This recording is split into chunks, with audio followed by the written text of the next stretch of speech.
The title of today's talk is Gaming the Future Using Technology and Social Media to Increase Access to Higher Education. William Tierney and Zoë Corwin from the other research university just down the road, USC. Bill is the Associate Dean of Research and Academic Affairs at USC's Rogier School of Education. He is also the co-director of the Pulius Center of Higher Education, and he's the Wilbur Kiefer Chair Professor. Bill has, of course, published dozens and dozens and dozens of books and just last week hundreds of articles. He has many accomplishments that I could talk about for the whole length of time we have. I would like to point out that I believe he's the only person to ever serve as ASH and AERA president. Not the same year. But I think he and I would both agree that his greatest accomplishment as a scholar was graduating me about 20 years ago. That was quite a challenge. All right. Zoë Corwin is a research assistant professor, also in the Rogier School of Education. She specializes in the study of college preparation programs and access to financial aid for underrepresented students. She also specializes in the study of social media and games in promoting post-secondary access and completion, the subject of today's discussion. She has collaborated with Bill over a number of years. Their most recent collaboration that I know of is their co-edited book, Post-Secondary Play, The Role of Games and Social Media in Higher Education, published in 2014 by Johns Hopkins University Press.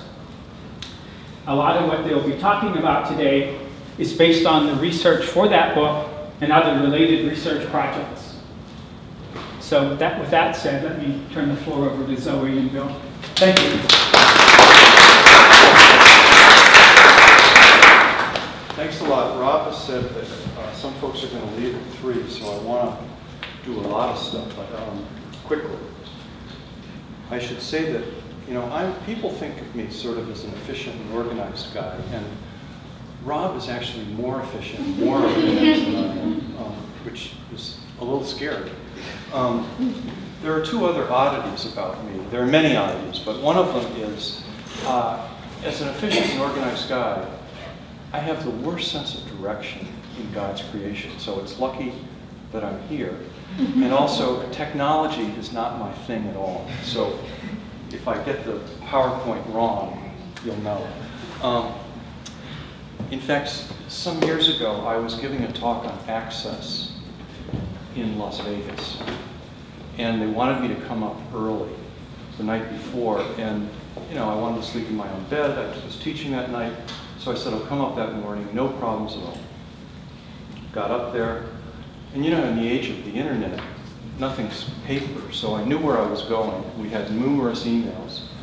And I went to the hotel, which was one of those Vegas hotels with stuff. And I was early. And I went in, and there was nobody there, and I went up to the convention center. And this lady was standing in the hall. And I don't know why, because I never refer to myself as Dr. Tierney. I always say Bill. But I said to this lady, I'm Dr. Tierney, I'm here for the conference. And she said, oh, thank God you're late. And I thought that I was an hour early. You know, so she said, come on. So I started running, and we opened the door, and it's gigantic. I mean, I've been to Access conferences. This was like, wow. And there was a panel up on the stage, and I thought I was the keynote speaker. And she said, you go up there, at the empty chair. I could figure that out. So I went up, I sat down, and this guy was talking. I had no idea what he was talking about. And I looked at the guy to my right, and I said, I'm Bill Tierney. I said, who are you? And he's from a medical center. And it says Conference on Gastroenterology. So I said to him, I'll be right back. Went And the lady's out there, and she's like, what are you doing out here? You're supposed to be in there. And I said, wrong conference. And she said, this is the conference. I said, no, it's not. I'm Dr. Tierney, and that's not the conference. And she said, well, yes, it is. So I go back down. They say, we don't have any record of this conference here. So now it's getting a little late, and I call my secretary, and I said, Diane, who knows everything I'm doing, I said, where am I? And she said, you're in Las Vegas, which of course made me pissed off. Now it's her fault. I know I'm in Las Vegas. Where am I supposed to be?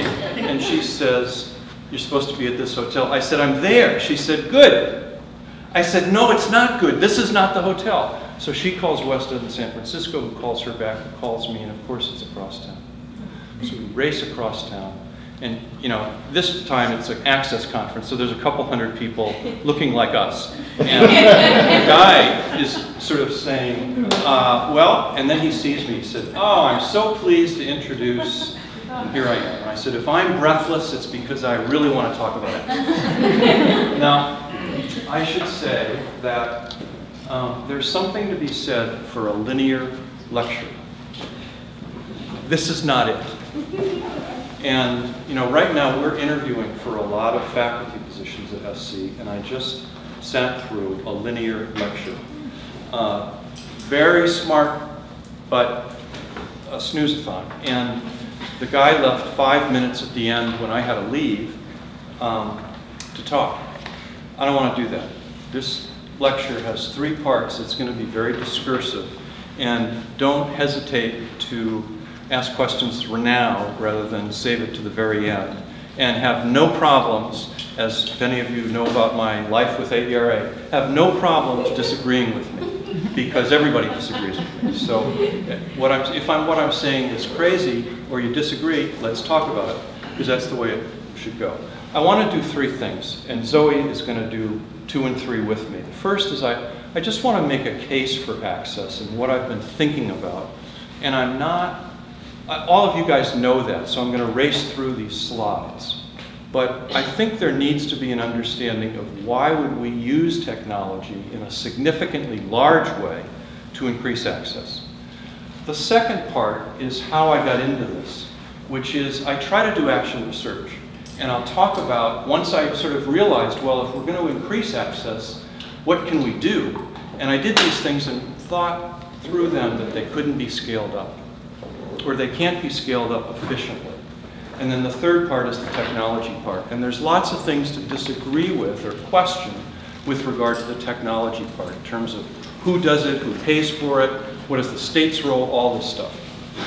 But having said that, so here's sort of where we're at. And we know, I think, most of these things, that President Obama, lots of other people, think tanks, Lumina Foundation, Gates Foundation, all these folks have said that we need to have more people participating in post-secondary education.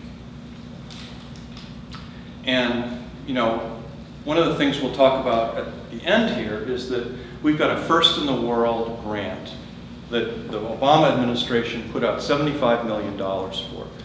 The purpose of First in the World is that we, the United States, would be first in the world in terms of college going and attainment. And President Obama, Secretary Duncan, and lots of other people would say that. Why is that? Because we don't have enough people who are prepared for what they think are jobs that are needed in 2025. Now, as I said, this isn't a linear discussion, so let me just take a brief moment here and tell you something else that I'm doing right now. And that is, most of my working adult life has been focused on trying to increase access. And we need to do that. But nobody has said that 100 ninth graders ultimately need to go to a 2 or 4 year institution. Okay, most of it is that we need to increase attainment levels, but not to the level of 100%. So one of the things that I've been thinking about recently is what happens to those kids who don't go to college? And I've got some money from a Haynes Foundation grant, and we're looking at the concept of linked learning. Now, Jeannie Oakes of UCLA fame, you know, did an awful lot on the idea of tracking and the bad parts of tracking. Linked learning, many would say, is the good version of that. And it's something borrowing from the German model that says not every child is going to go to college, so we need to create linked learning opportunities in high school so that children are not simply taking classes, but they are also having experiences in the workplace. And what I was initially interested in when I started to look at this was, how do you scale that up? You know, it's one thing for you to have a company and to work with one high school with 5 kids. It's another to say all of a sudden all of LAUSD is going to have linked learning in its schoolrooms, classes. And the Irvine Foundation up north is very supportive of this idea. What I've been thinking about a lot recently is who decides. In Germany, it's very clear. You take a test, and some go this way and some go that way. But who decides in 9th grade that you're going to take the A through G track and also prepare for 4-year institutions? Or you're going to take the A through G track, but it's also with this idea of linked learning. And there's a lot of positives. It's very new. But there's a lot of positive stuff that's coming out about this, and I'm a little skeptical. And the reason I'm skeptical is that I went to an upper middle class public high school in New York, Westchester County, where everybody went to college. And I can remember, I don't know, it was like 10th grade, I was thinking of it driving over here. And, you know, you can get into AP English in 11th grade. And Mr. Yeagai, the English teacher, in 10th grade said, you're going to just be in regular class, you're not going to be in AP. And my mother came in and said, no, he's going to be in AP. And I was in AP. Now, if you contrast that with the kids that I work with, you know, and I'm thinking in particular of a couple years ago, an undocumented student who I spent the year with, who in 12th grade was placed in an honors government class and had the wrong book. And I said, why do you have, you know, the teacher says, turn to page 300, and he's like flipping through the book. And I said, what are you doing? He said, they don't have enough books. So they gave me the outmoded book, and he said, it's not a problem. Now again, if that was your kid, that wouldn't last till Friday. So are we really making rational choices with the idea of linked learning that Mrs. Tierney says, no, he's not going to do the linked learning thing. He's going to where his brothers went to college or something like that. And Ricardo's parents would never, his father was absent, mother would never even deign to go to the school because it's sort of an alien place. So that's a side talk, and we can talk about that later. But if you look at these things, you see all the stuff that you guys know. And this is what worried me. And we also know that people are unemployed. Now, this is there's an interesting argument going on here. And in some respects, it's where the left and the right sort of coincide. There are some who can make the argument that credentialing is simply upping the ante.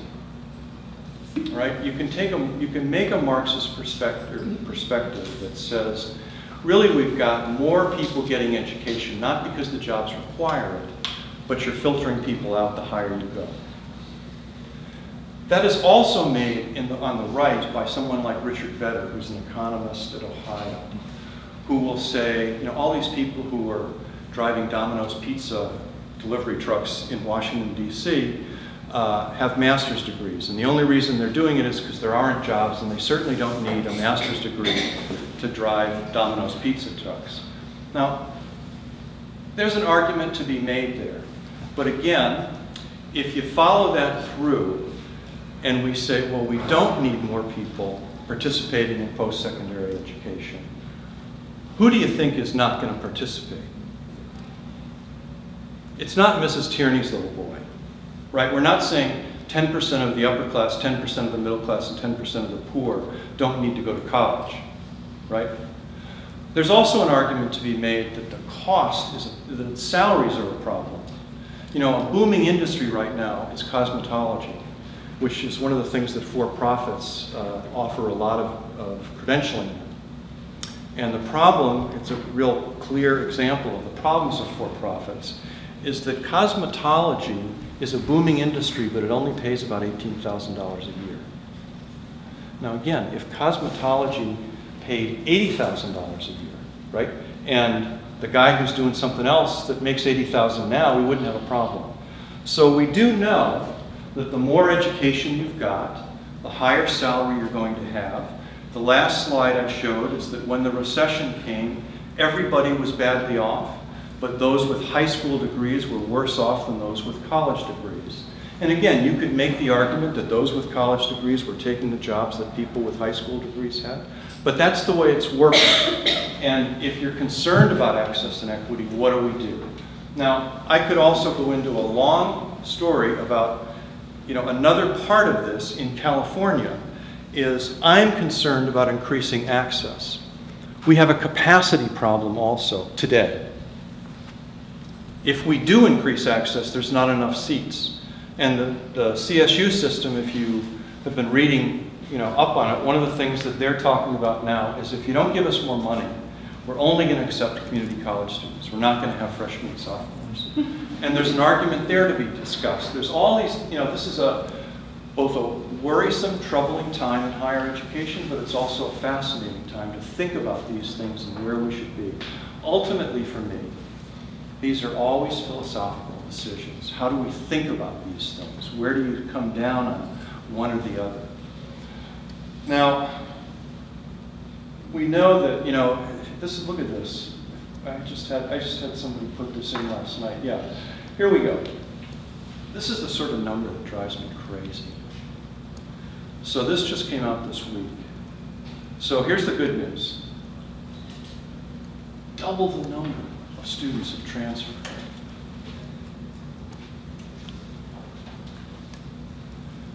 But, you know, that's like a couple of years ago, my university said that they doubled the number of faculty of color in engineering. Man alive. Two. I mean, I'm not a numbers guy, but come on. So are we happy with that? That nearly 12,000 students, that's good, and they're now enrolled. Is that sufficient? What's the number that's sufficient? Now, we also know that graduation rates are a problem. We also know this, that here's more late-breaking news. And again, think of this, is this what we want? That we want by 2025, the chancellor is saying that we're going to have a six-year graduation rate of 60%. Is that a good number? Is that a good enough number? It's an increase, it's a dramatic increase, but should we be saying as a state, all right, 2025, 10 years from now, 6 out of every students who go to CSU will graduate. Would you send your son or daughter there? I don't think so. I wouldn't. I'd be worried about that. So we got all these different issues.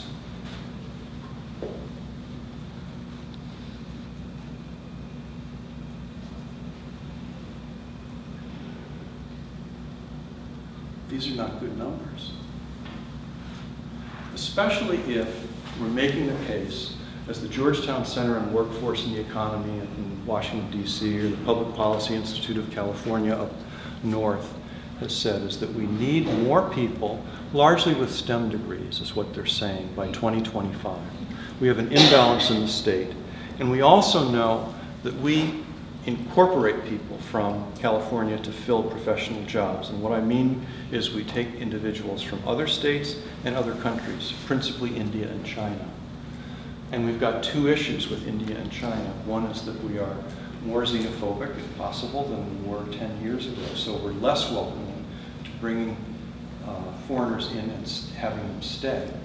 And then on top of that, India and China are countries where there is an economy that's growing. So the potential for going back is much greater than it was 20 years ago. So it's conceivable if the state doesn't do something, we've got a problem. So all of this comes to me that we need to increase access.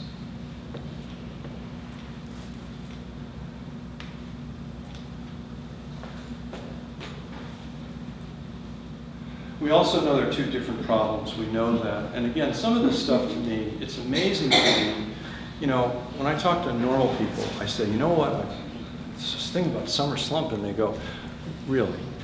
They're paying you to study these things? Summer slump is, you know, kids go away in June, and then in September they come back. And there's loss of reading and math scores because they haven't studied reading and math during the summer, the kids that I work with in the schools that we work with in the center. Very different than middle and upper class moms and dads that put their kids into some sort of summer institutes. So what we have is we have, you know, there's no magic to this. The more you get behind, the more you get behind. If Rob and I are training for the Olympics and we're going to run a marathon and we're training from September until June, and then he takes the summer off and I don't, I mean, come on, right? We also know this, and I think this is an interesting challenge, is that why would this happen? Why is it that we've got 100 kids who are admitted to UC, they say they're going to go somewhere, and 5 of them don't? My guess is that they don't win the lottery.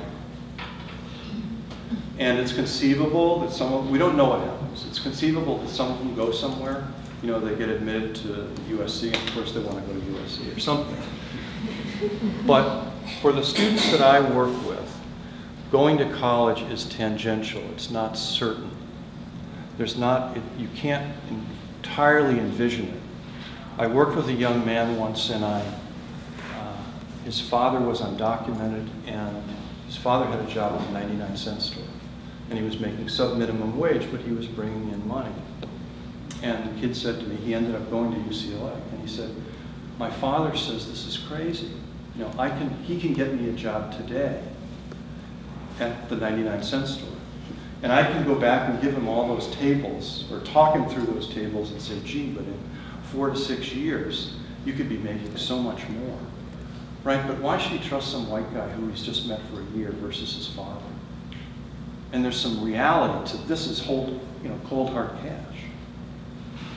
So we got lots of challenges, and this is, I want to spend a minute on Carlos, who has much less hair now. He's cooler.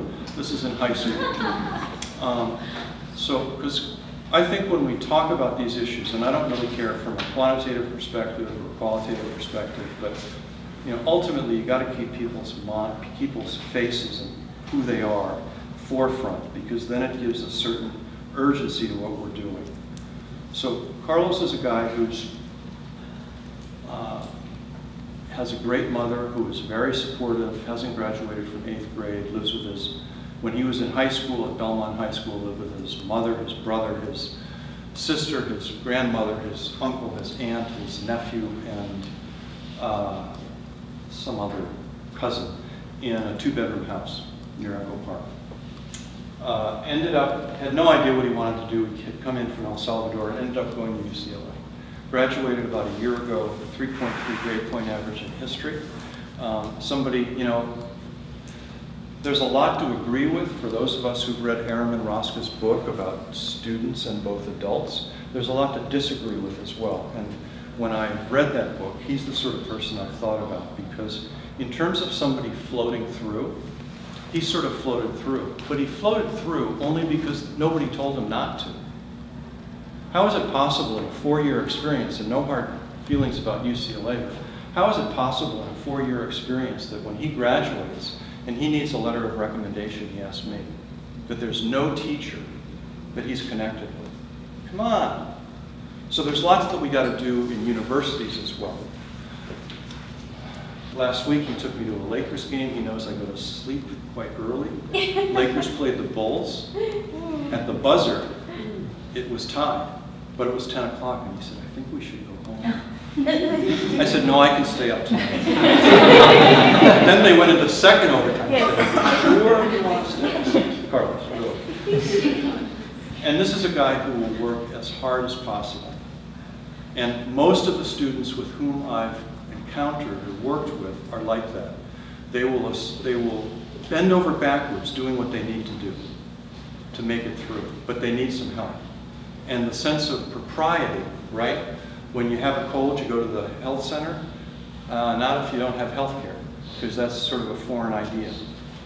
He had sort of a dopey work-study job freshman year here, ended up the next 3 years working at Oboe and Penn somewhere over there.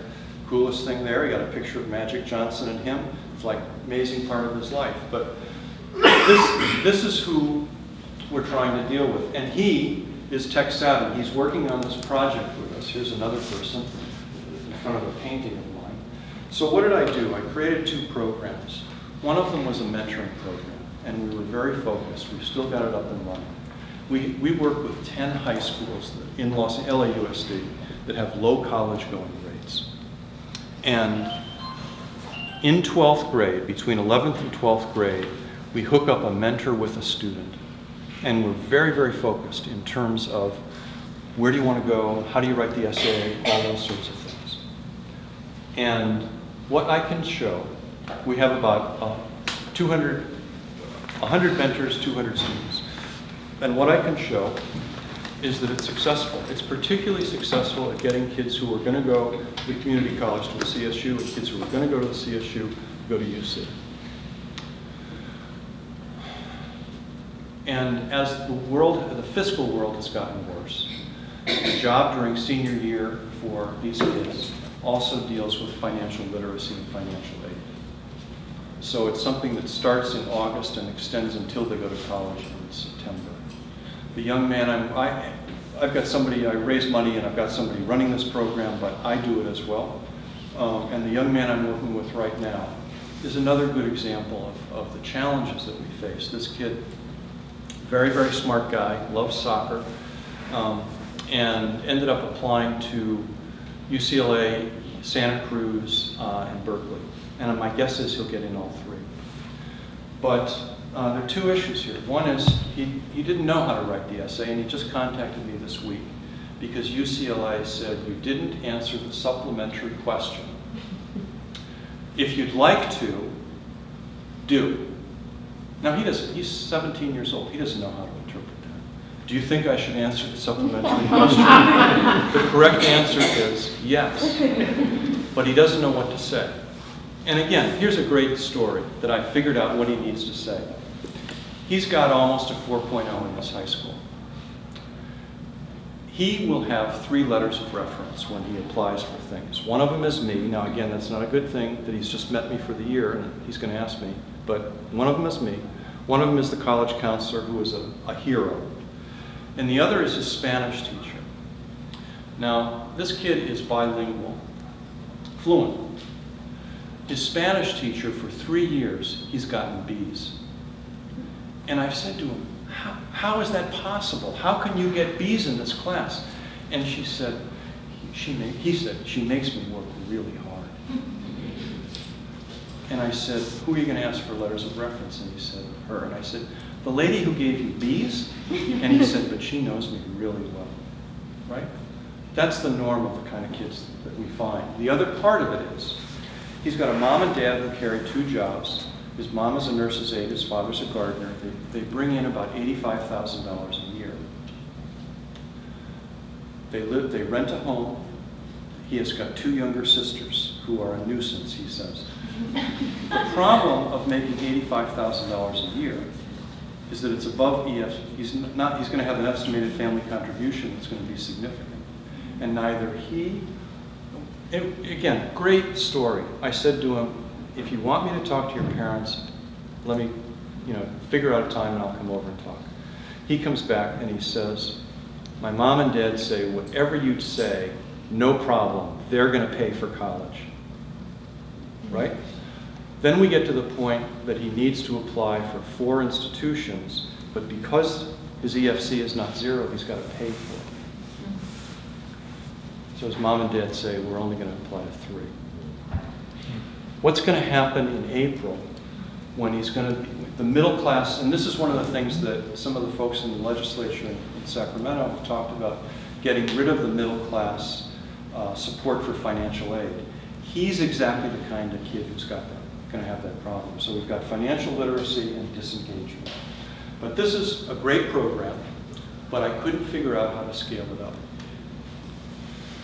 because it's heavily dependent, frankly, on me. I raise the money, and then I hire some people to run the program, and then we get volunteer mentors. And I'm interested in systemic reform, so how do we do this? The other part of this, I should say, in terms of summer melt, is I also created a writing program, summertime, in the summer, so we don't have summer slump, summer melt. These are kids who are going to college. They all are going to go to a four-year institution. It could be SC, it could be UCLA, Berkeley, Dartmouth, whatever. And we've got a month, and it's 5 hours a day, 5 days a week. And if they complete the thing, they get a $1,000 scholarship.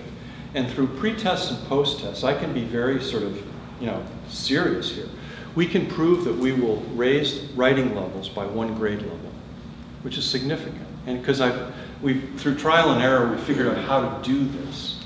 And it's 4 hours a day of writing and 1 hour a day of what we'll call college knowledge, financial literacy, time management, that sort of stuff. The writing component, I have some clues about how to scale that up in a larger way. But this mentoring program, I couldn't do.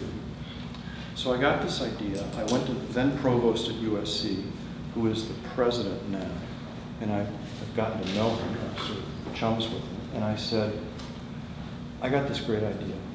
If we use technology, we need to get more kids into college. If we use this technology in some way,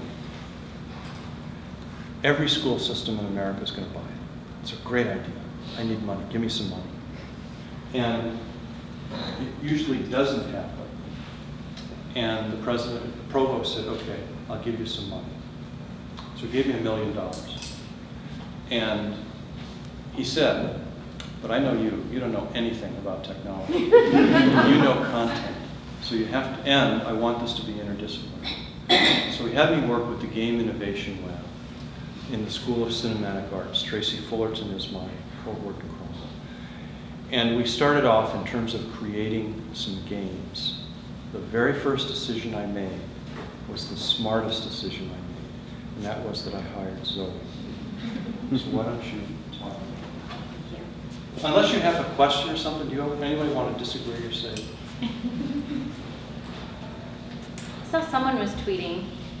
So Bill's Twitter handle is @Tierney Bill, and I'm @ZCorwin, like the Twitter feed. Also a Bruin at heart. I've been relishing this moment to be here with Bill and be outnumbered for the afternoon. So, one of the things that Bill didn't mention is we've been doing college access research together for about a decade, and we've spent a lot of time in schools working with practitioners. I've worked with many of you, and we know that things aren't working. So this was part of Bill's effort to be innovative and bring some of the things that we knew were working to scale, right?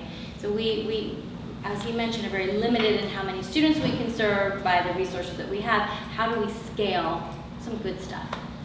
So we thought, what was critical is we wanted to go where students were. Where students are in doing social media, they're playing games. I mean, the numbers are astounding. Many of you probably spend a lot of time on social media. Teenagers, a lot of time playing games. There's also the research on games is really interesting. So games are good at boosting aspirations. They're good at teaching strategy. So games aren't particularly good at disseminating information, but they're good at teaching strategy. Part of the reason is they create a safe place to fail and then adjust and practice. So think about like the first time you played Monopoly or the first time you played chess. You're not going to do so well. But each time you play, you're going to tweak your strategy a little bit, and with practice, you'll master some skills, and so then you internalize those skills.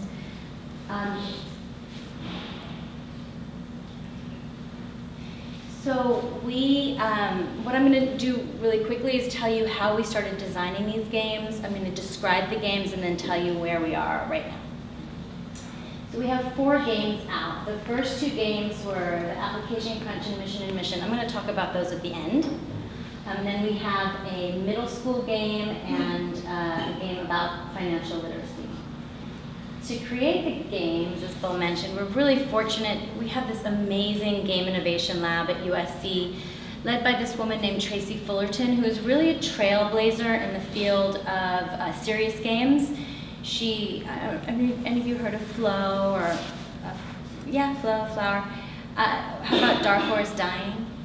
That was a game that was put out by MTV, and it was to teach kids about genocide.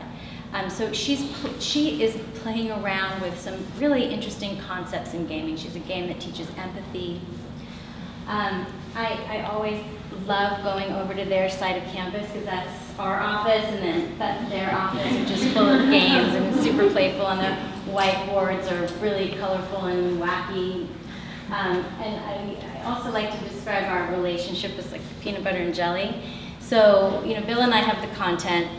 They have all the expertise about what's fun and jazzy. And our first meetings, Bill and I would say, okay, can the game do this? And it has to do this, and it's got to cover this, and also this is critical. And they would look back at us and say, okay, but it has to be fun. If it's not fun, no one's going to play it. And then, you know, we would see their concept and we'd say, okay, that looks great, but have you thought about how this is actually going to work in the schools? Oh, well, we've never really been in schools.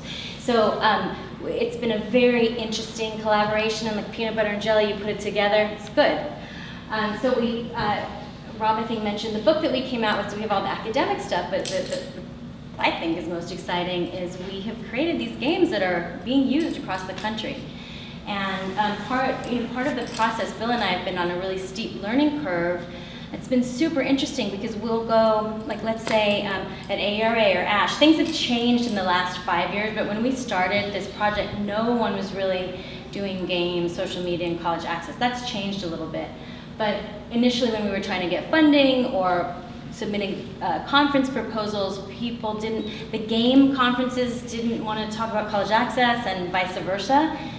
So we've learned a common language, and we've moved forward from there. Our project was then funded by a couple of smaller grants, but we got a really nice grant from the IES, from the Department of Education, and also the Bill and Melinda Gates Foundation. So that's really helped keep our project going. I'm going to touch on it really briefly, but we faced, before we got this rather large grant, a few months ago, our grant funding was coming to an end, and so we were faced with the decision, do we keep trying to get grants to sustain this project, or what? How do we keep it going? And so we have now spun out of the university a company.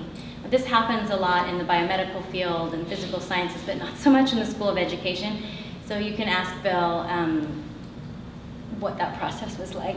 Let me just say five things about where we are in terms of what Zoe just said. I mentioned when I started this, I said to the provost, if this is successful, every school district in America will buy it. Okay. Number one, that's a big challenge. Once you start going to school districts and saying, hey, I got a game for you, you become like a bookseller.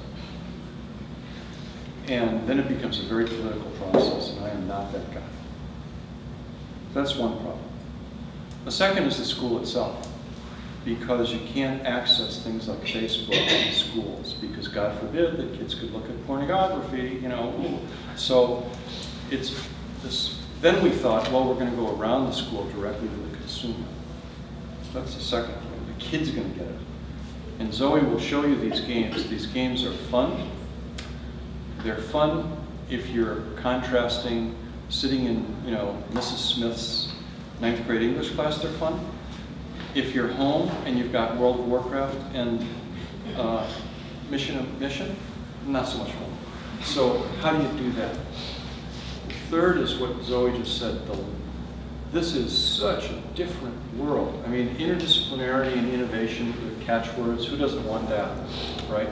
It's really tough to do, is what I've learned. Some of it is just mastering different literatures. They don't know our literature, we don't know their literature. And trying to figure things out, trying to negotiate things with different groups, engineering and in particular the game innovation groups. Or even build meeting times, like Phil's in the office at 6:30. Game designers do not set a meeting prior to 10 a.m. Like, they will not come. Tracy is fond, if we haven't made enough, you know how people are like, well, let's do lunch in about 2 weeks from today. And Tracy's fond of saying, if we haven't made progress, what we're going to have is a stand and deliver meeting. And I know that. I saw the movie. But no, it's not that.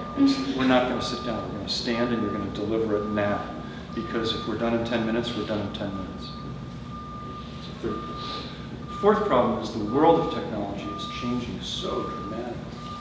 So Zoe will talk about, you know, we prototype these things the way the Game Innovation Lab wanted us to. So it was paper, and then kids play, and then iterations, and then we got a card game, paper card game, and then we put it on Facebook. But Facebook is so 2010. So we've got a problem with that also. And then the fifth thing, which is an ethical question, and that is, how do we do this? Again, one of the things that struck me is if you want this sustainable, about 3 years ago, people started to say to me, you need a business plan. And I said, we're working on a business plan. I have 2 older brothers. One is a school teacher, the other is a venture capitalist. Guess who I called? And I said, Paul, what's a business plan? And he said, you're not the guy to do that. I mean, he knows me. So then I talked with the president. I said, you know, this is an interesting question. Do you want, I could learn it, I suppose. Do you want someone like me to learn how to do that new skill? Is that a good use of my time? And he said, no. He knows me also. He said, no, it's not a good use of your time. And we have something in, and this is an open question right now, we have something at USC called the Stevens Institute for Innovation that is supposed to foster development and also spin-offs. So it goes outside the university. So that's what we did, is we took the intellectual property and now it's a company out there. It's made $0. It's only 6 months. But you want to think about that. Is, you know, if you want this to be open access, if you go back to the first slides I pointed out, and you want to increase access, is a profit, and there are 3 different answers, right? You've got a profit-making company out there. Does that make a difference? No, it doesn't. If it delivers goods and services and we increase access, that's great. Yes, it does. It matters a great deal that someone's making a profit off something like this. Or, I don't know. I'm not sure, and that's wrong. So after partnering with Tracy's team, the first thing that they do in the game design process is they go and meet with the target audience. So we collaborated with Fauché Learning Center, and we had a junior game design camp, and we had those students design games about college. And from them, we really got the mechanic of the game and the narrative, like what were they stressed out about? What were they thinking about? What did they think about college? So we really followed their lead. This was actually the very initial game. And then we did this with every single game. This is a play test for the, it's not a play test. This is actually, it's called a look and feel exploration. What they're doing is they're giving opinion on artwork for the middle school game. So really, like, every facet of the design process is vetted through students. That's partly, in terms of game design, it saves them money in the long run. Like, you have to make sure that your target audience, the game's resonating with the target audience. This is some of the artwork for Future Bound, which is a middle school game. Different monsters. Okay, so this was the 3rd game that we developed. We heard from a lot of practitioners, and this is going to be no surprise, but they said, well, couldn't you do something earlier to start kids thinking about college? I'm going to play you like a trailer for the game, and then I'll talk you to a little bit more about it.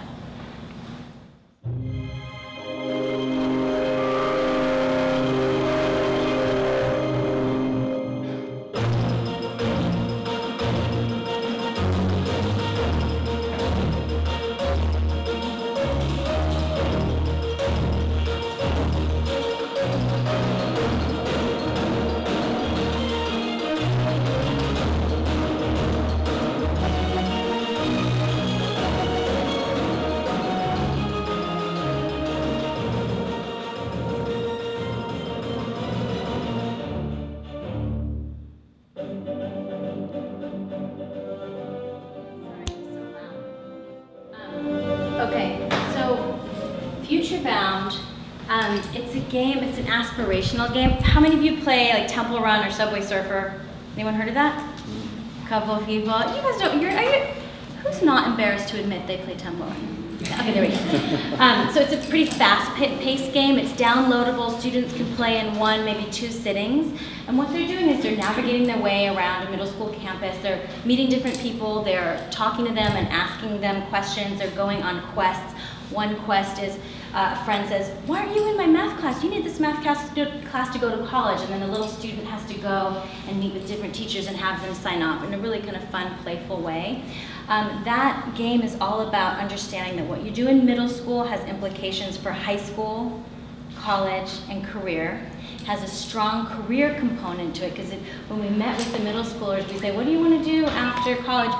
They'd either say, "I want to be an athlete, a rock star, like a criminology, something related to criminology, or a doctor." That's kind of what they knew. And so there's one quest where one of the players says, the avatar says, "I want to be a soccer player." And then the friend says, "Oh, did you know you could also be a team doctor and a jersey designer and a team manager?" And so they're being exposed to a wide range of careers. The game mechanic is all about finding your passion and developing skills that go with those passions.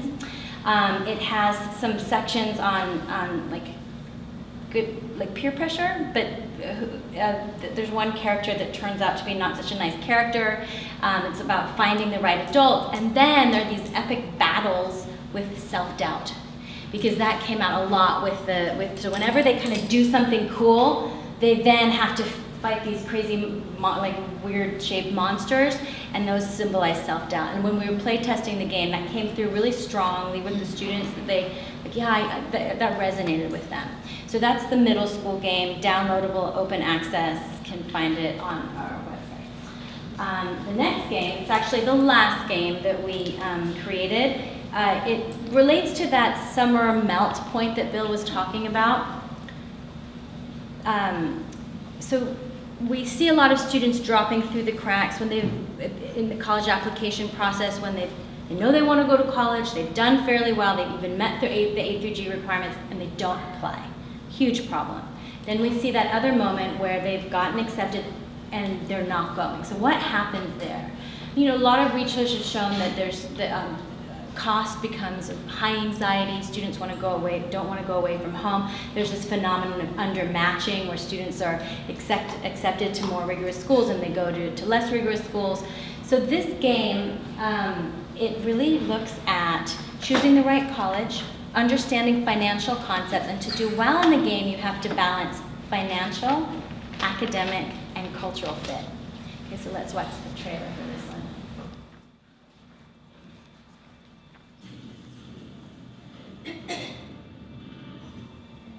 Experts report that monster activity is on the rise. The Global Defense Department has approved the formation of a graduate strike force. Only college students and graduates have the skills to join the team.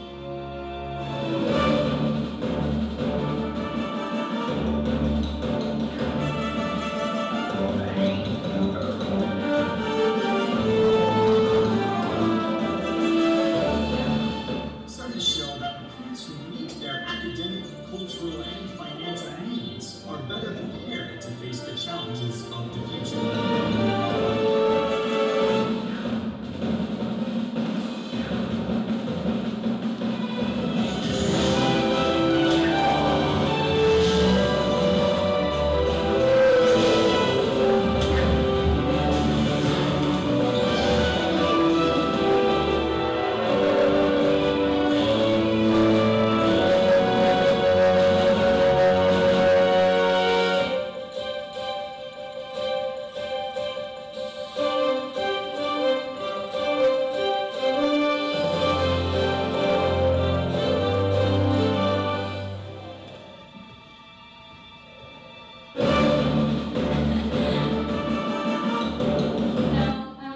Talk more about those games later. I want to get into the other two. That last game is downloadable. super engaging to students. Like in a classroom, they're all blah, blah, blah, blah, and it's really exciting because you're saving the world from crazy, huge cats and moss monsters and stuff. So the other two games, and this is where First in the World rank comes in, have to do with the college application process. So Bill talked about, well, actually he didn't talk about how a lot of the schools we're working at, and Pat knows this oh so well, don't have enough college counselors. I mean, the numbers are abysmal. Usually the numbers you see are, in California, about 800 to 1, but that's guidance counselors, it's not college counselors. Today I was at a school, there's no college counselor. No college counselor for all of their seniors or juniors. There's guidance counselors with sort of some college counseling. This is a huge problem. So we created these two games. Application Crunch, which wasn't really meant to be an official game. It was going to be the paper prototype for what became Mission Admission, which is the online Facebook game. But so I'm a former high school teacher, and when I was doing these playtesting sessions, and students would not leave after 90 minutes because they were super into the game, and then the next time we would come in, they would deal out the cards, oh, I'm gonna get into college this time, and it was so animated. You know, we had a discussion and with Tracy as well, and we said, we're onto something here. So we did research around it, we revised it, and we manufactured a game called Application Crunch, which is a card game, no tech, which I love. And then we have Mission Admission, which is a Facebook version of that game, where you role play a college applicant, kind of a fun way. It's a much slower game because it takes place in real time. So what I want to show you is, this was a video made by a group called Psychic Bunny, who came out of Tracy's lab, and they helped with the development of the game. So you're going to hear the game designers talking about why they created the game. It's about 2 minutes.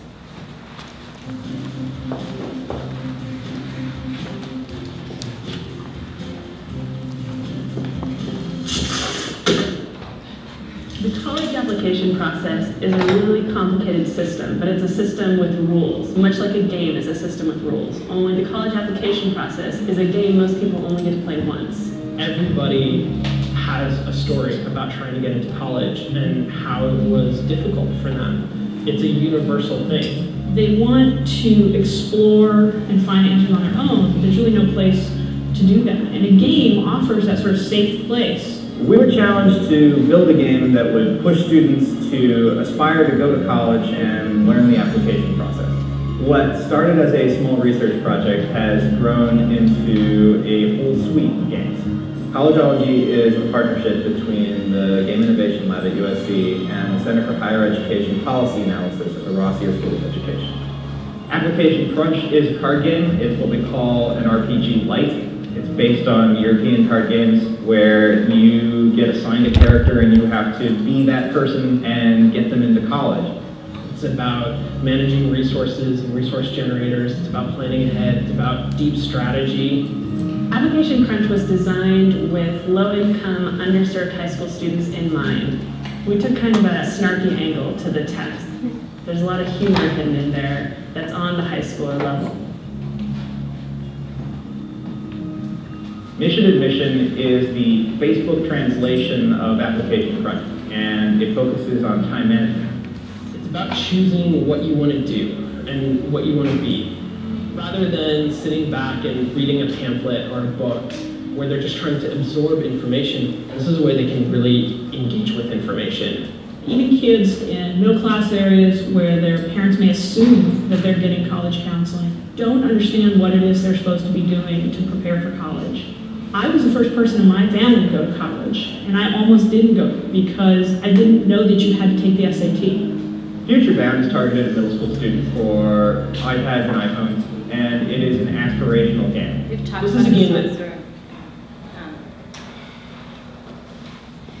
So I'm going to talk to you about 5 more minutes about what we're finding and where we're going. And I know some of you have class, so it would be a good time to head out, and thank you for being here. Okay, so how do we know what's working? I've talked about the sustainability piece. One thing is the question of engagement, and is it engaging in school or outside of school? Another thing is what is effective, and then also like the implementation piece, what's going to work in classes. So we've done a lot of observations of gameplay, interviewed a lot of students. The phenomenal thing about Mission Admission the lawn if students play, and they're not all playing, okay? And some of the issues are the games on Facebook. The game uses flash technology. You can't use flash technology on your phone, so you have to play at a computer. So to get a student to go home and open their computer and play the game, that's tough. But if they're playing it in school, they love it.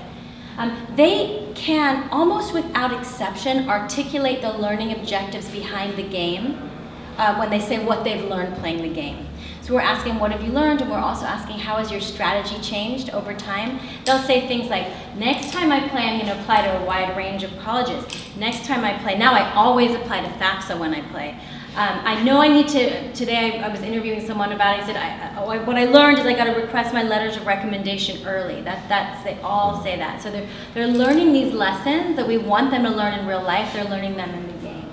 This teacher just texted me that photograph. She was so excited. They came in during nutrition to play. So teachers are also finding it a really good tool. But at present, challenging because it's Facebook and they have to get around the firewall and log their students in quietly so that they can play during the school day. So that's a problem. We've done quantitative, I keep pointing the wrong way. We've done pre and post tests in a variety of locations in Houston and Los Angeles. We're looking at changes in college-going efficacy and changes in college knowledge. College knowledge is roughly defined with the college knowledge they would learn specifically in the game.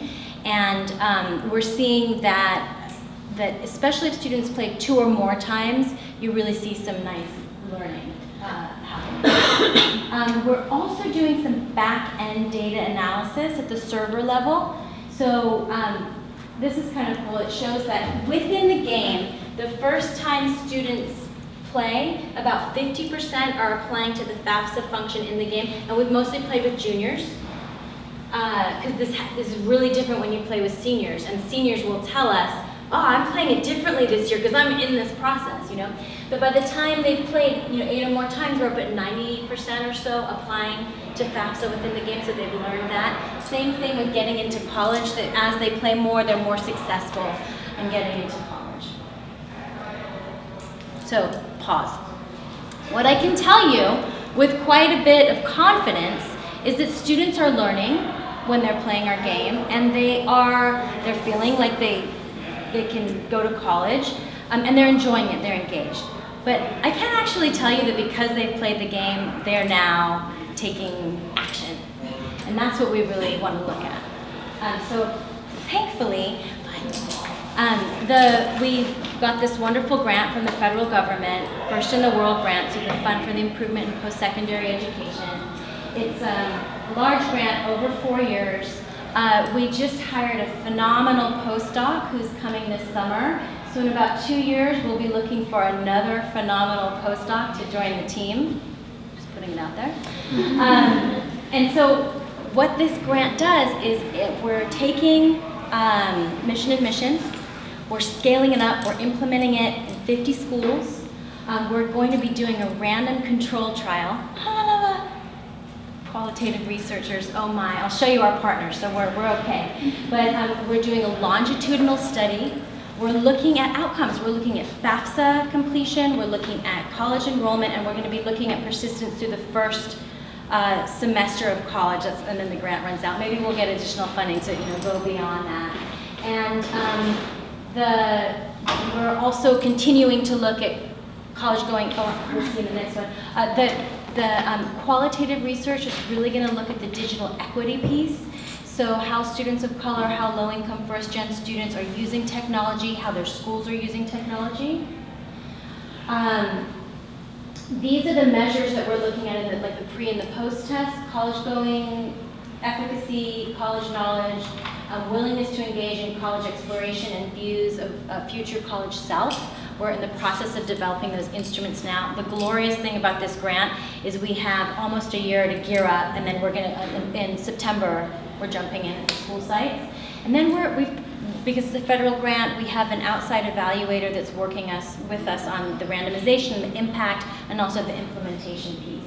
We have learning specialists and quantitative folk in the School of Education that are going to be doing the quasi-experimental pre- and post-test quantitative analyses. We have someone who's looking at the back end data to see like what is happening when the students are playing the game. APA is the outside evaluator. FutureBound is now the company, so they are doing the development, so we no longer do that within USC.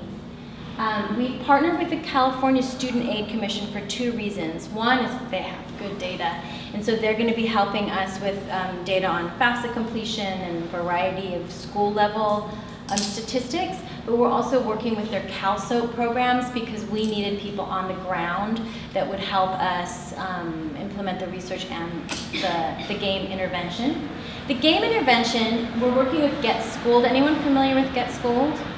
I love what Get Schooled is doing. Get Schooled is MTV's foundation, funded by Viacom.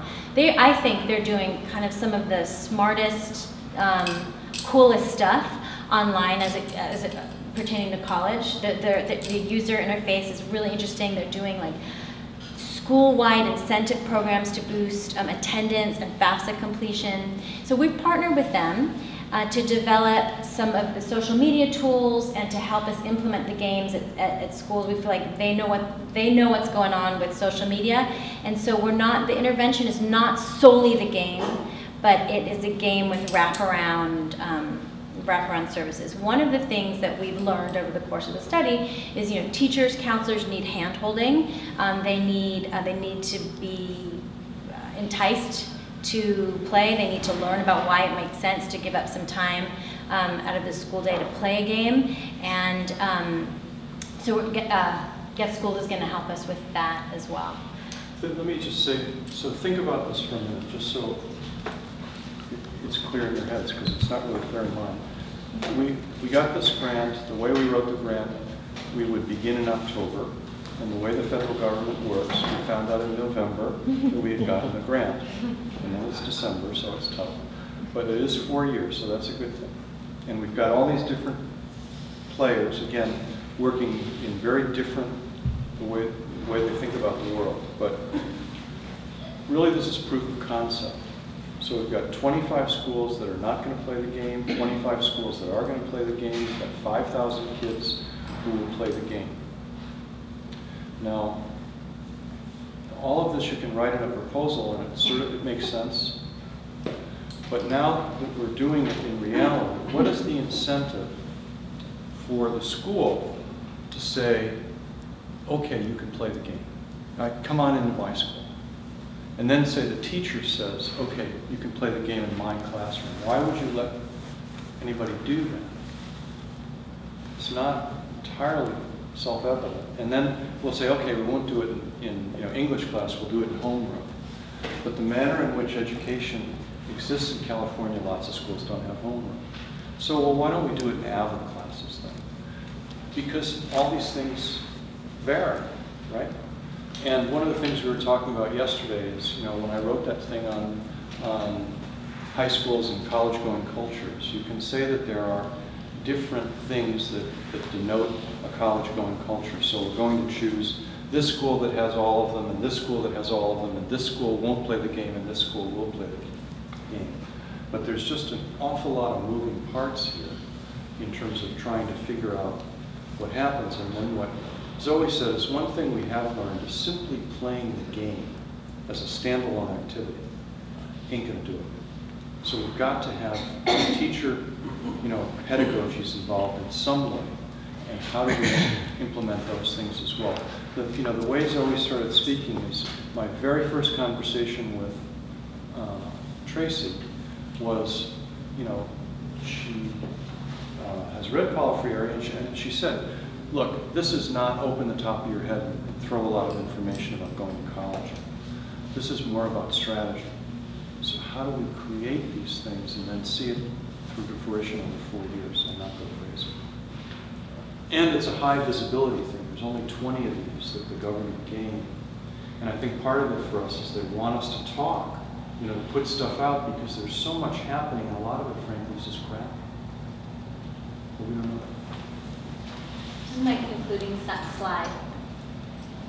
This is what we're aiming for, right? More college grads, whether at UCLA or USC. I can put it in there. Or anywhere and everywhere. I mean, that's really the ultimate goal. And we spend a lot of time, Pat knows this, like talking to practitioners. We've actually started to spend more time talking with entrepreneurs and businesses, also to academic audiences. But I am very hopeful that Rob and I just had a quick conversation, how nice it is that we're here. I know you guys are doing amazing things, and Pat and I talked about the Reach Higher, bringing both schools together. Like, that makes the most sense, right, for us to be collaborating. So I had a conversation with one of our grad students who's on the project about we're going to be starting a digital equity reading group, like a book club, kind of social, kind of nerdy. And if you're interested in knowing more about that, I know nothing at this point except that maybe, I don't know, maybe we're going to start with It's Complicated by Dana Boyd. So we can maybe do it Midtown somewhere, but I would love to have some of you join us. And we have, you know who wants to join us, Bill? John Slaughter, Dr. Slaughter. If any of you know John Slaughter, an amazing man, and I have practitioners who want to join in, so it could be a really fun way to collaborate. He's 82. He's unbelievable. President of Occidental, director of the National Science Foundation. Bill has a blog, 21st Century Scholar, which often has interesting stuff on it. Antar and I, who's a PhD student, on Thursdays we're blogging about this project. Bill has a variety of things that he blogs about. What else? That's it. Questions? Yeah. Time for a conversation. So this is, I guess, a question about before these games get developed and things like that. It's about what we know, because I know nothing, so very little. If you looked at today's, so if you thought about maybe two piles of things you need to know for going to college, right? One pile is the go, no-go pile, right? If you don't take the SAT, maybe you don't go or whatever. And there's some other things that you need to know that would maybe make getting in easier, more comfortable. Well, if you look at today's people who are already in college and who are successful and not so successful, on entry, what kind of knowledge state do they have and about what? And the reason I ask that question is, if you think about design specs for building these things, one thing to do quite sensibly is exactly what you did and the game designers did, try to understand what these users who are in this state of life know and need to know and what energizes them. Another thing to know about is, well, on the other end, people who got there are successful, ... What knowledge, what's their on-entry knowledge state like, and is that a target for the game? That's such a great question. In another presentation, I have a slide of all the different games we would like to build. And one of them is a first-year game. One and the summertime program that Bill described, it has a strong writing component, but it also has a strong college knowledge component, which is, where do you sit in a lecture hall? How do you interact with the professor? This is a great example. I just got an email from a young man, first-generation student at USC.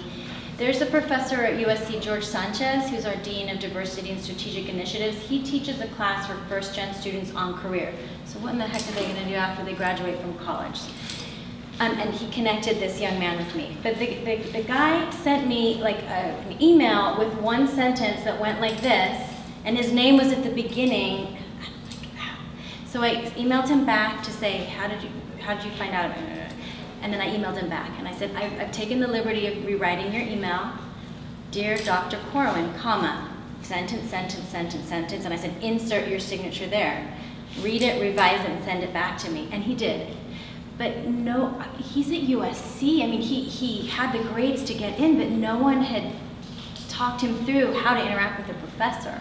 I think that's what you're getting at, right? That and, career skills. One of the things that the game designers told us very strongly is one game can't do everything. True. So I think that, you know, the hope is that we develop other games that are targeted at different issues.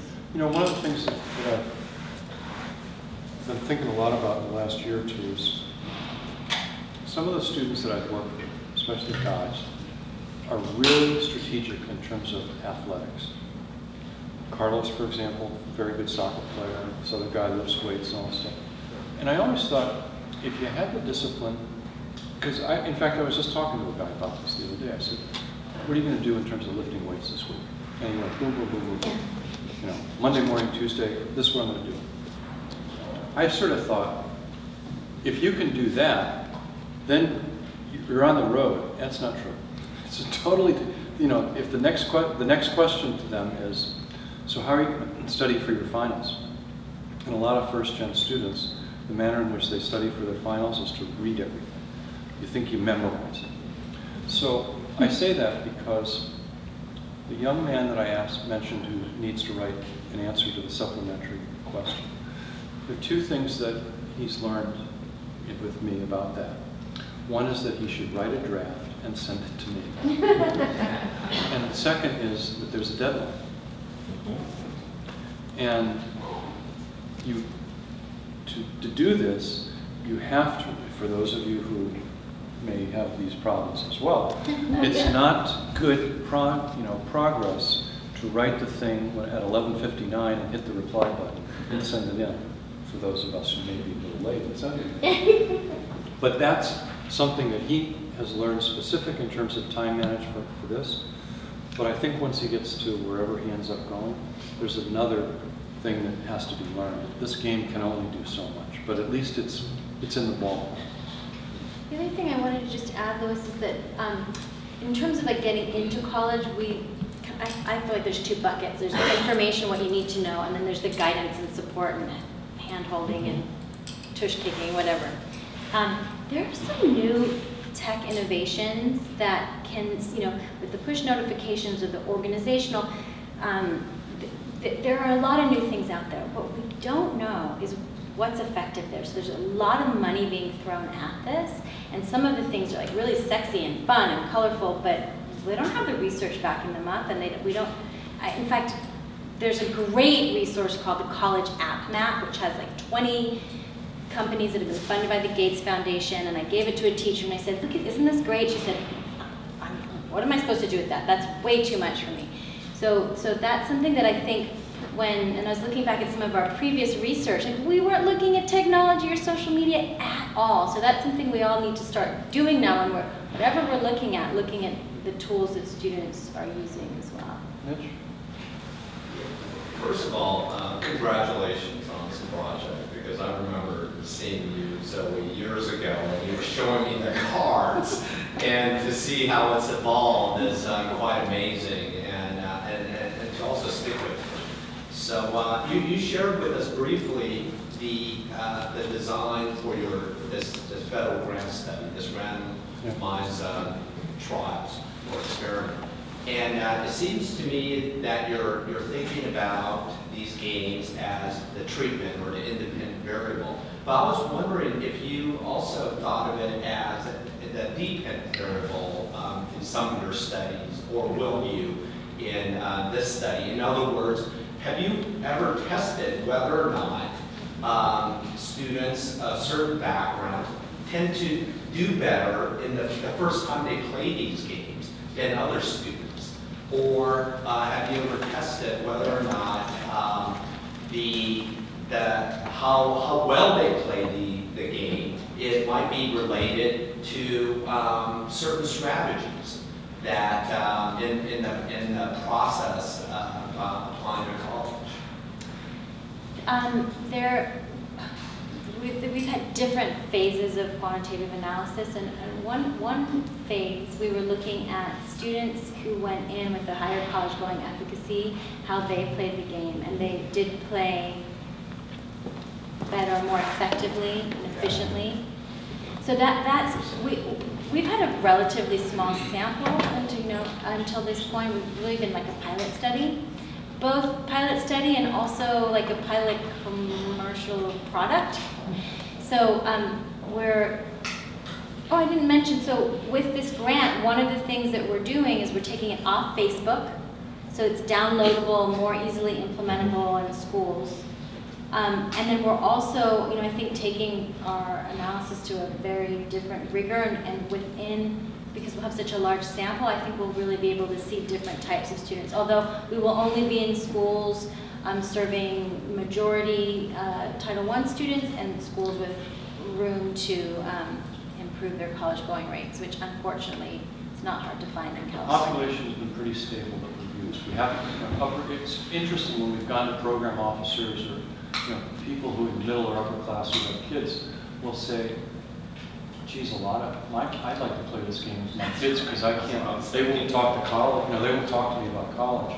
And that's possible, but really the population we focused on up until now is really lower income kids. So and we haven't seen a difference between boys and girls, so it's hard to say. We do know that the more you play the game, the things go up. It's also interesting when we've had adults like me play the game, it's very nerve-wracking because the rules are not entirely clear. And I don't like to, how do you, 3 strikes and you're out, there's 9 innings, and kids don't play games that way. They just start playing. And that's a learning tool as well. Although I will say that I was invited to go and see a group of AmeriCorps fellows training parent volunteers, parents at staff centers at different high schools in playing Application Crunch. I had nothing to do with it. Someone got a copy of the game and they used it and they trained it. So you had an AmeriCorps fellow playing with, most of the groupings were Spanish-speaking parents. And the game is in English now. I would love to get funding to translate it. But it worked. They were laughing. Well, see, one of the neatest things is it just takes, the college application process is scary and anxiety-ridden. But if you play around with it, the anxiety goes away. Well, it was the greatest thing. I went into the lecture afterwards and everyone was clapping. I mean, when does that ever happen in an academics? I mean, they were cheering and we gave them copies of the game. So that we haven't looked at that either, like the role of parents. So you mentioned briefly toward the end that you know that this game doesn't work without sort of a pedagogy that goes with it. Like other people need to be there and you can't just hand this game to a kid and say, play it and then go to college. And I was just wondering, I mean, does it kind of come with that, like almost a lesson plan, or are you linked from the game to this is how you might start looking for colleges? Great question. So I actually think that the Application Crunch and Mission and Mission can stand alone. And I say that because from qualitative research, students can articulate what they've learned and how their strategies change. Now, ideally, you want it prepped and then debriefed afterwards. And we will be developing those wraparound materials for those particular games. The other 2 games, Future Bound and Graduate Strike Force, I saw pretty quickly they needed those. They did not stand alone. So they were super. So this is a fascinating thing, right? So Mission and Mission is really slow. So maybe it's not like the most engaging game. Some kids are gonna love it. I was just in a classroom, I'd say half of them loved it, were playing competitively, were super into it. Half of them, they had stopped playing, okay?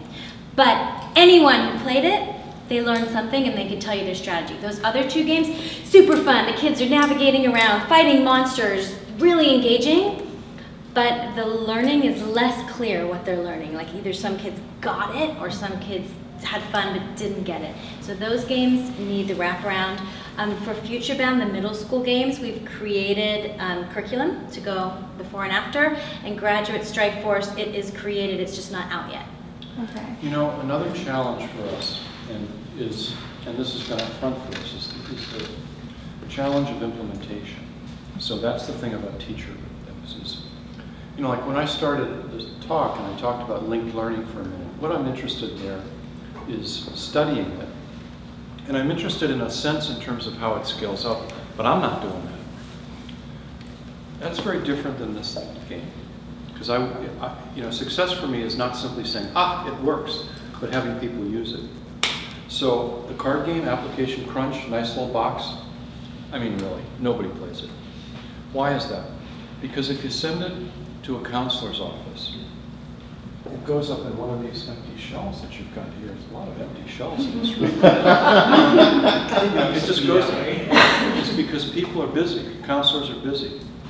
You know, good counselors and bad counselors.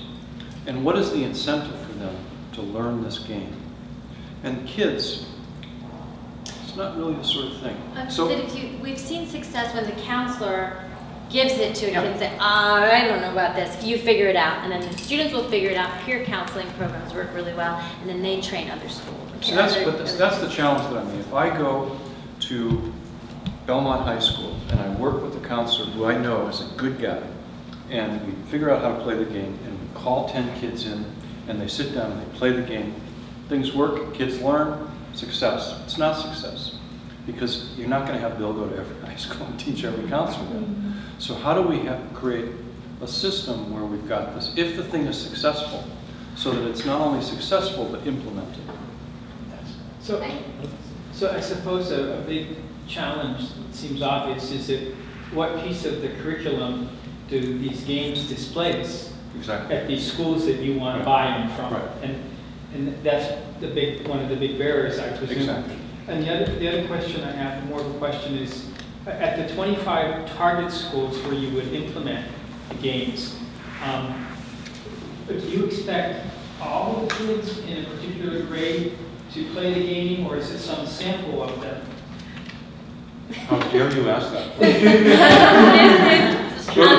Let's just say the outside evaluator has a different idea about how that should happen, as opposed to me, who I spend a lot of time on site and know how challenging this is going to be. I think at this point, our aim is to play with an entire junior class. Now, the mission and mission game, the game mechanic, the best way to play is for 10 minutes a day. So it actually,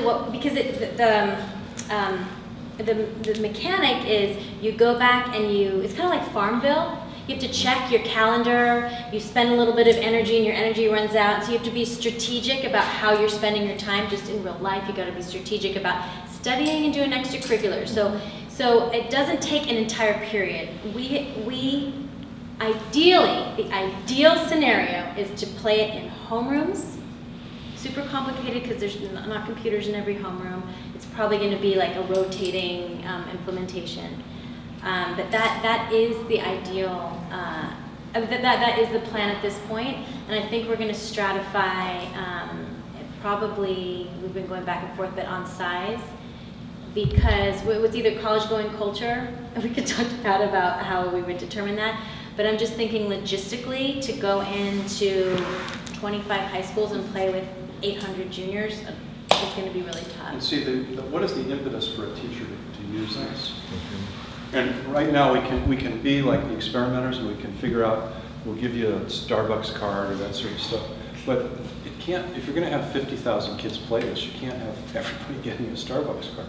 So there's just a lot of things to, I mean, these are good challenges, they're things to think about, but it's a challenge as we try to change the nature of what's happening in the school. Recognize too, that, you know, what a big difference it would be if No Child Left Behind, assuming that it gets reauthorized and moves forward, if No Child Left Behind didn't gauge success on high school graduation rates but college going rates. Because then all of a sudden some of these high schools would go, whoa. Yeah. There's a variety of strategies, but one of them is we need to do some college access materials. But the schools we're in, they're trying to just get the kid to the graduation day and go, hallelujah, goodbye. Louis, were you going to say something? Well, yeah. This connects this last little conversation about how it unfolds in schools, and with what you were saying about, what both of you were saying about the sort of the social context of doing these things.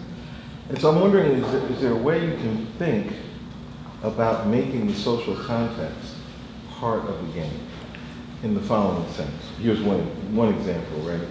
You could know who in a junior class was successful or unsuccessful at getting an application together to go to USC. And you could know people who aspire to go to USC. And maybe it's not a hard matter to be part of the game for you to do something like connect the people who were successful going to USC, who have yet to, with those who aspire to go to USC, to have part of the pedagogy of doing the game emerge from the people who are doing the game. Rather than having the pedagogy be adult pedagogy, have it be peer pedagogy. Yeah. So there are, and this is part of the plan when we work with Get Schooled, it's basically going to be, the game is going to be housed in a larger platform.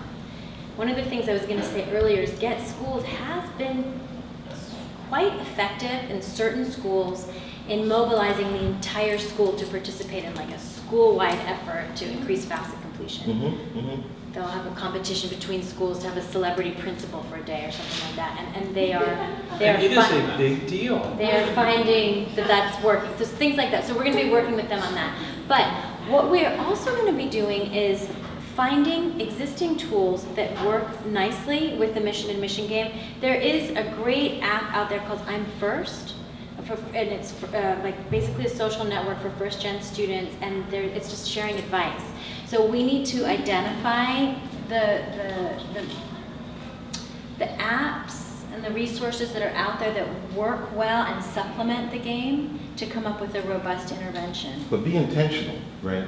So like, be intentional in the sense of you can know a lot about what people are interested in because by their patterns of play, and then you can be intentional about how you put them together. Yeah.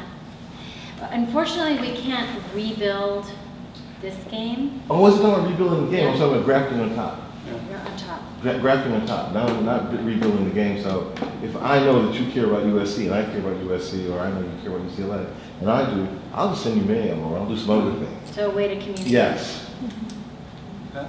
I just want to say I'm not a game person, but I came actually at an experience this quarter teaching 40 undergraduates about inequalities of the path to college, where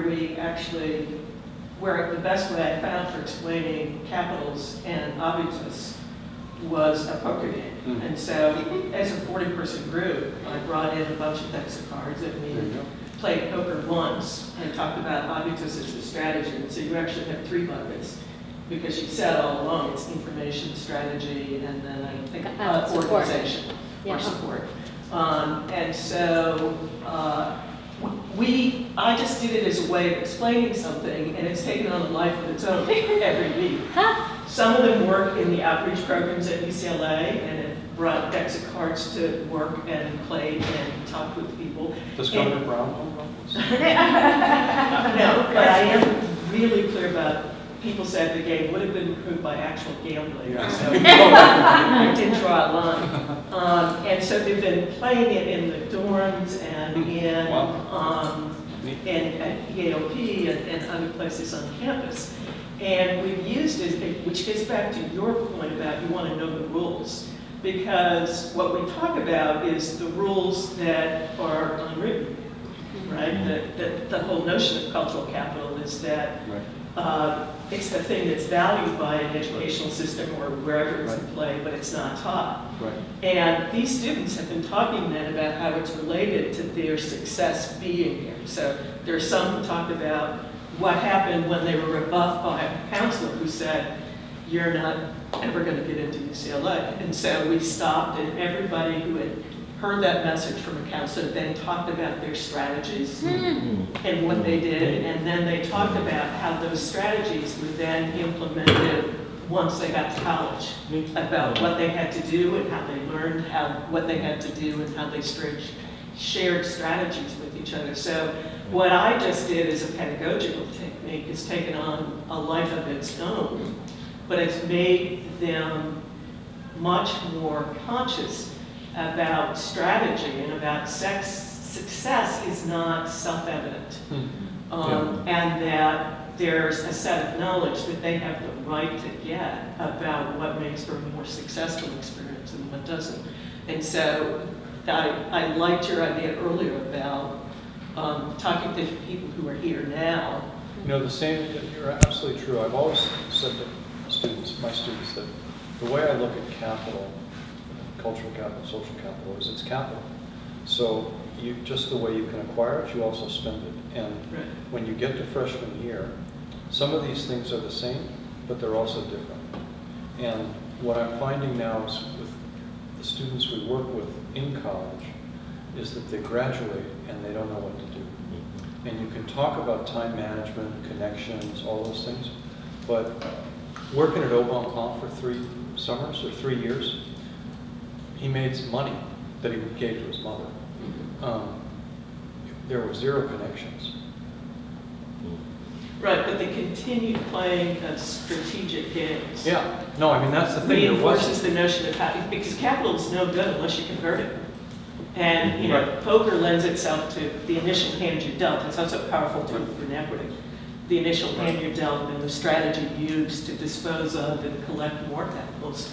And these students are now really on it in terms of applying, most of them are juniors, and applying it to how they're finishing out their last 2 years. That's the other thing we found with mission admission when kids play games, that because you pick somebody, so, you know, it's not that you're Bill, you're whoever, and you may be the college athlete or you may be the rich kid who's going to go somewhere. And if you don't know anything about, you know, it's just, again, some of it's common sense. If you don't know anything about college, you don't realize the inequities. You realize some people are rich and some people are poor, but that's like, you know, what I do in the street. It's very different when you go, wow, you know, I'm the rich kid and I don't have to worry about this, but you just blew it because you didn't apply for FAFSA on time. And all of a sudden it's like, whoa. And that's the sort of thing. We're not trying to teach the information of that, but the realization of that, and then the strategies of what do I do. So I think you said that these games are, they have a hard time competing with games that kids can play at home or things that kids can do at home, but they do compete favorably with classes that they're in during the day as an alternative. Have you tried these then in the in-between space, like in an after-school program? Have you used them in any of those kinds of environments? In terms of implementation, something that we got close to but didn't do, and at some point I hope we revisit it, Sylvan Learning, places all over America. Now, interesting thing about Sylvan Learning, and Jeff Cohen is the CEO, he's an interesting guy, right? Now, ultimately, he wants to make money, but he's a good liberal. He gets what this is about. And he said, you know, what we could do is we could have this as a gateway. It's free for everybody who goes to Sylvan Learning. And then, but then they know the array of services that Sylvan Learning has. They're also very seat-focused, and they want to move more into technology. And they also recognize that they think the world, in particular Asia, is like this incredible market. And you know, is there some way that we can interact with them? And that's, again, in terms of implementation, there's a lot of potential there. But then you need to think about what are the parameters of a relationship with a place like Sylvan Learning.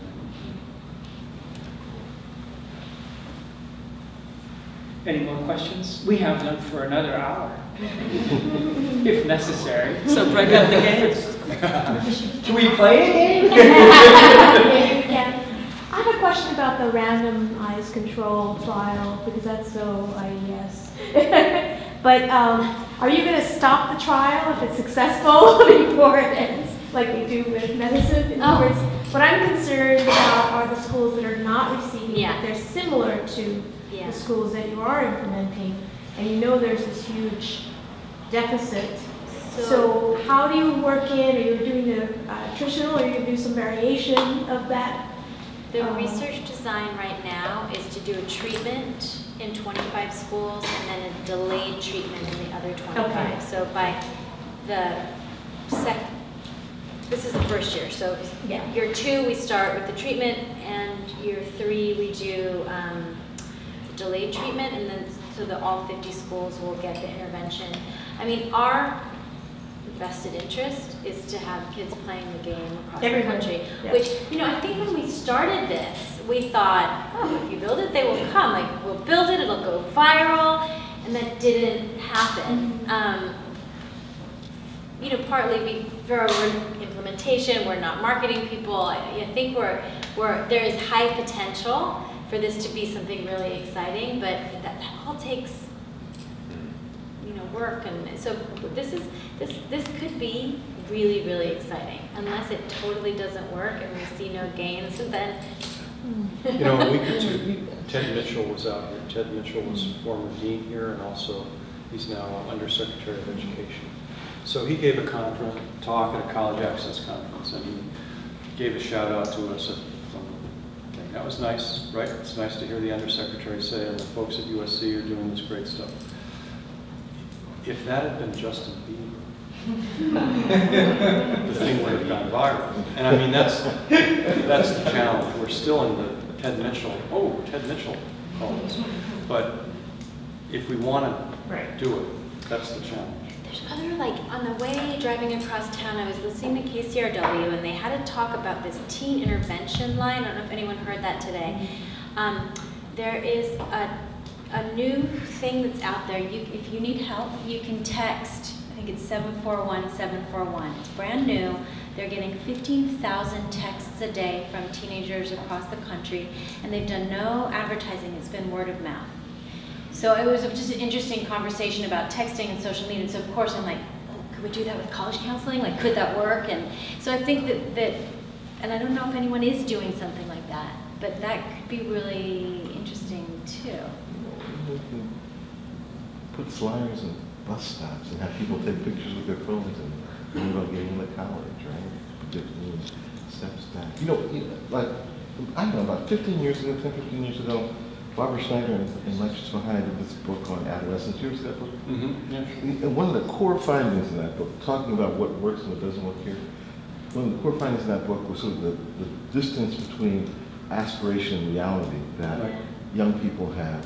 Right. I wonder if one of the big things that will happen with the work you're doing is that you will close that gap, right? Mm-hmm. That gap is, following what Mitch was saying, that gap is a really important dependent measure, right? In terms of fulfilling aspiration. Because if you can make them, if you can true them up, it's going to be great, right? Their investments won't be wasted. Right. There's something UCLA is doing really well with the Guardian Scholars program here. So Guardian Scholars is a program serving foster youth. Foster youth tend to have the highest college aspirations of all student groups and one of the lowest college going rates. But I think the program serves about 300 students here, a very large number.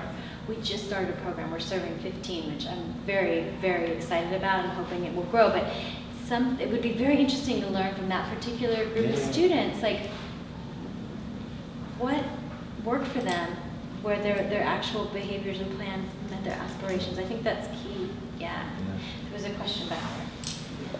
So I was thinking about, I know your target audience here are the high school students, and even prior to that with the one game, but your low-tech card game, it struck me that a version of that with parents, if you can have it translated into Spanish, and take it to churches and places like that, getting the parents more knowledge about just the whole college process, and also getting them the idea that it's possible, that could have a significant impact on the college, and they could help their student, to try these other resources.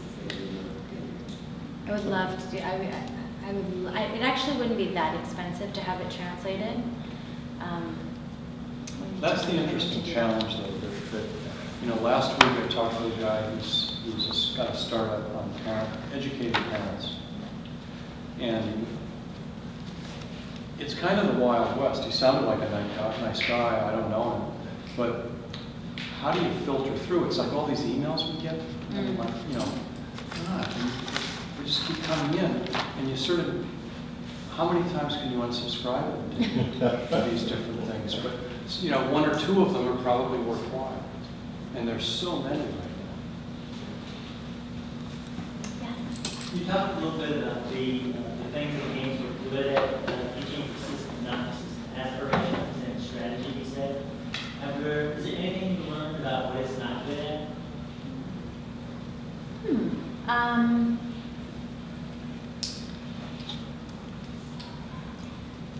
play it once, it's not useful.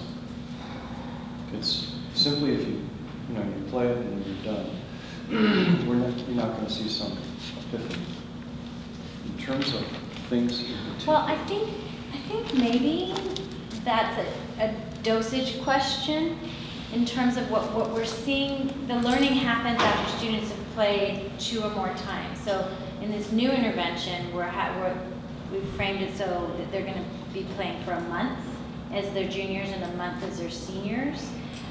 Because I think what we don't know is the conversion of aspiration into action.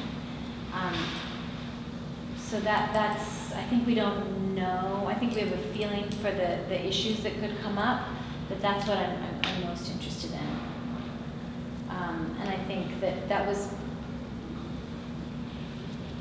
yeah, I mean, the one piece that we've looked at is playing with the same group of students when they were juniors and seniors, and they'll tell you as seniors, oh, now I'm applying to FAFSA. Like when they're playing as juniors, they've never heard of FAFSA, so they learn that strategy, and then it's a different experience when they're playing. There's a real contextual component to it, where they're now experiencing it at the same time as they're playing it, so it kind of has a different import to them. And they will tell us, oh yes, this game really helped me when I was applying to college, but we don't really know that yet. So if I can just follow up, so have you thought or gained insights to how this approach to pedagogy might in fact affect academics on as opposed to being college? I'm not sure. Their seriousness about their academic study. Is that what you Yeah, or simply offering courses using gaming strategy. Oh. I don't think I've thought about that, but I've not thought about it in relation to this. Isn't aren't they doing some research around games or computerization in terms of math learning? And so I don't know if there's any intersection along those lines. I mean, there's a whole group of people across the country. One of the things one of the strategy pieces students learn, and it's super clear when they're playing the card game, is that they cannot submit, it's not the most academic term, but a half-assed application, right? So as they advance through the game, at first they're all collaborative, and they're kind of like the first deadline card is going to visit a college counselor. And a lot of them don't apply, and the one that applies gets a reward, and then everyone goes, shh, what's the reward attached now to going to the college fair? So we're trying to get them to think about, oh, there's rewards attached to these things. But then as they progress, and now they're trying to get into a highly selective public school, they see that there's fewer spots available, and so their strategy has to be to submit the best application possible in the card game and also in the online game. And the students can articulate that they have learned that.